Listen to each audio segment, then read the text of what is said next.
네, 여러분 안녕하세요. 반갑습니다. 주식 사고 팔고 놀자 TV입니다. 우울합니다. 네. 진짜 뭐 물론 시젠만 하락한 건 아니었습니다만은 그래도 이렇게 하루아침에 또 분위기가 싹 바뀌어가고 있네요. 오늘 시젠이 뭐 88,000원으로 시작해서 88,700원 뭐 약간 상승했다가 바로 마이너스 하락으로 꼬라박으면서 낙폭을 꽤나 키웠었죠. 그래서 83,100원까지 내려갔다가 결국에는 무려 4.77% 하락한 4,200원이 빠졌습니다. 83,800원으로 장을 마감했고, 그나마 좀 다행스러운 것은 음 그래도 8만 원대를 지켜주고 있다는 거. 사실 오늘 분위기에서 뭐 8만 원이 깨져도 뭐 할 말 없는 그런 분위기였습니다. 미국에서 오늘 아침에 끝난 미국 시장에서도 이 진단 키트주들이 분위기가 좀 좋진 않았어요. 그런데 그것을 고스란히 한국 시장에까지 전달이 되면서 우리나라도 뭐 대체적으로 진단 키트주들이 어떤 종목들은 뭐 7%, 8%, 10%씩 하락한 그런 종목들이 꽤 많이 있었습니다. 그나마 시제는 뭐 선방했다라긴 좀 그렇고 아무튼 뭐 조금 안타까운 짜증나는 우울한 그런 하루였던 것 같습니다. 수급을 좀 보면요. 개인이 5,500주가량 매수했고 외국인이 14,000주가량 들어왔습니다. 오전장 내내 매도로 일관하다가 오후 1시 넘어선가요? 이 매수 전환에서 5만 주 이상이 들어왔던 걸로 기억하는데 결국 또 던지고 결국 오늘 14,000주가량 매수가 들어왔고 기관이 지금 이틀째 뭐 큰 매도는 아닙니다만 어제 53,000주 오늘 또 한 2만 주가량 매도를 하고 있고 뭐 금융투자 뭐 27,000주 매수 들어왔습니다.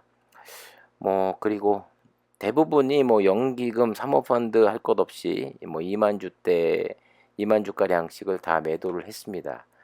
오늘 또 수급이 별로 좋지 않았는데 그럴 수밖에 없었죠. 왜냐하면 코로나19 델타 변이 확산에 대한 우려 그리고 다른 한쪽에서는 좀 더 지켜봐야 되는 거 아니냐 이런 분위기가 공존하면서 증시 전문가들이 기업들의 실적 모멘텀이 지속될 것으로 전망을 했습니다. 그래서 미국 3대 지수가 다 상승을 했습니다. 이 말은 코로나로 인한 경기 둔화, 코로나 이 델타 변이로 인한 경기 악화는 그렇게는 가지 않을 것이다라는 생각이 지배적이라는 것이고 그렇기 때문에 이 델타 변이로 인한 뭐 하락은 더 이상 이제 큰 이슈가 되지 못한다라고 생각을 하고 있다라는 거죠. 그렇게 생각할 수밖에 없는 근거는 명확합니다. 왜냐하면 대부분 이 신규 감염자들이 백신을 맞지 않은 사람들이 대다수고 물론 뭐 돌파 감염도 있습니다만 그리고 사망률이 높지 않다라는 게 이 사람들로 하여금 뭐 큰 걱정할 필요는 없다라는 그런 결론을 도출하게 된 거라고 볼 수밖에 없습니다. 하지만 저는 물론 이 델타 변이가 계속해서 이 확산세가 지금 커지고 있기 때문에 제가 계속 최근 들어서 하는 이야기는 이 변동성이 커지는 장세가 이제 계속될 것이다라고 말씀드렸죠. 이렇게 하락했다가 또 급반등했다가 또 하락했다가 이 변동폭이 계속해서 커질 거라고 생각이 됩니다. 참 거기에다가 또 람다 변이의 또 이슈 오늘 또 꽤 많은 뉴스에서 다뤄지고 있는데 이 람다 변이가 뭐 지금 아직까지는 30여 개국에 지금 퍼져나가고 있습니다만 정확하게 이게 뭐 델타 변이보다 더 강력한지 또 사망률은 높은지에 대해서 정확한 이 근거가 아직 나오지 않은 상태이기 때문에 이 람다 변이의 이슈가 또 시즌의 상승에 또 얼만큼 작용을 할지 이 부분은 계속해서 추이를 좀 지켜봐야 될 것 같습니다. 이게 만약에 델타와 람다가 합쳐지면서 더 이 무서운 이 확산세와 또 사망률을 높이게 된다면 또 다른 또 상승의 또 모멘텀이 또 만들어지겠죠. 우리나라 같은 경우도 확산세가 꺾이지 않은 모습입니다. 오늘도 1,150명이 확진자가 나왔는데 일각에서는 주말에 이 이동량이 아무래도 교회로 나간다던가 밖으로 외출하는 사람들이 많기 때문에 하루 이틀 후에 이 경과가 나타나면서 또 진단을 받고 그러고 나면 내일이나 모레부터는 또 확진자가 또 급증할 수 있다라는 그런 또 조심스러운 의견을 내놓는 쪽도 상당히 많이 있는데, 지금 비중을 보면 수도권 쪽에서 나오는 그 확진자 비중이 제일 큰데, 지금 수도권에서는 이제 4단계를 실시하고 있죠, 어제부터. 하지만 이 국내 감염 사례 가운데 델타 변이가 무려 63.3%에 해당하는 250명, 알파형 145명보다 100여 명이 더 많다라고 합니다. 그러니까 계속해서 델타 변이에 감염된 사람들의 그 비율이 점점 높아져 가고 있습니다. 비단 이런 통계는 우리나라에서만 확인된 건 아니고요. 뭐 영국은 뭐 거의 뭐 95% 이상이 델타 변이고, 또 미국이라든가 다른 그 밖에 뭐 아시아권 국가에서도 지금 델타 변이의 비중이 알파 그 변이보다 훨씬 더 앞서 나가고 있는 그런 추세를 보이고 있죠. 그렇기 때문에 뭐 때에 따라서는 뭐 델타 변이의 그 확산이라든가 뭐 알파 변이와 델타 변이가 합쳐졌을 때 어떠한 더 안 좋은 상황이 만들어진다라는 뉴스가 나오게 되면, 또 진단 키트주들의 또 관심과 또 쏠림이 확 또 일어날 수밖에 없다라고 생각이 됩니다. 물론 저도 코로나가 좀 빨리 잡혔으면 좋겠다라고 생각하고 있습니다만, 어떻게 보면 지금 이 상황이 약간의 그 폭풍 전야 같은, 네, 그런 느낌이 또 들기도 해요. 그래서 참 앞으로 뭐 일주일 뒤, 뭐 한 달 뒤, 또 6개월 뒤가 상당히 걱정이 많이 됩니다만은, 어쨌든 간에 쉽게 잡히지 않고 계속해서 변이를 일으키고 있는 것은 부정할 수 없는 사실입니다만, 이로 인해서 또 경기가 침체되진 않을까. 이러다가 진짜 걷잡을 수 없이 또 확산이 돼 버리면 또 각 나라에서 국경을 봉쇄하고 또 경기가 침체돼 버리고 이러면 또 다시 1년 전으로 돌아간다는 거거든요. 부디 다시 또 한 번의 이 패닉이 오지 않게 잘 마무리하고 잘 지켜냈으면 좋겠다라는 생각이 듭니다.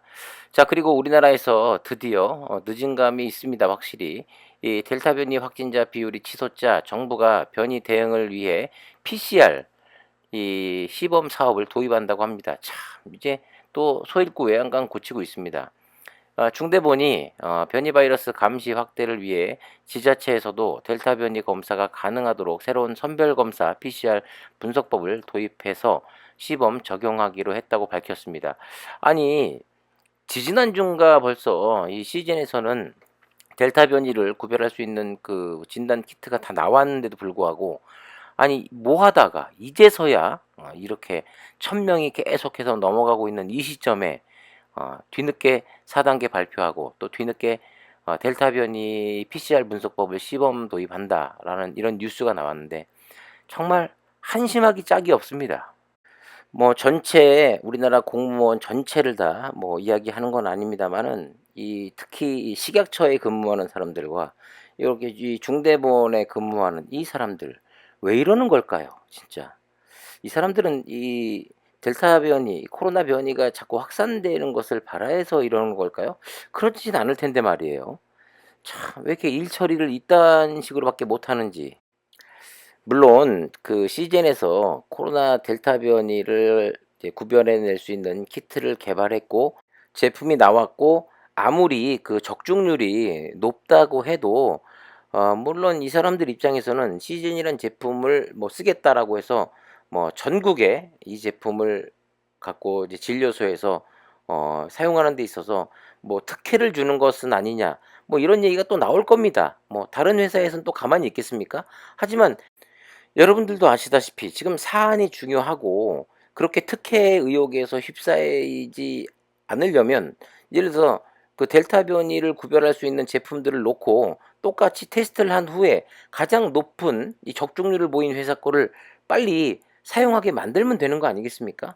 그런데 2주가 지나도록 세워라 내워라 계속해서 버티고 버티다가 이거 재고 저거 재다가 이제서야, 네, PCR 검사법을 뭐 시범 도입하겠다 이러고 있으니, 이 장고 끝에 악수 둔다는 말이 있습니다. 그리고 이게 지금 대한민국의 현실이라고 이렇게밖에 말씀을 못 드리겠네요.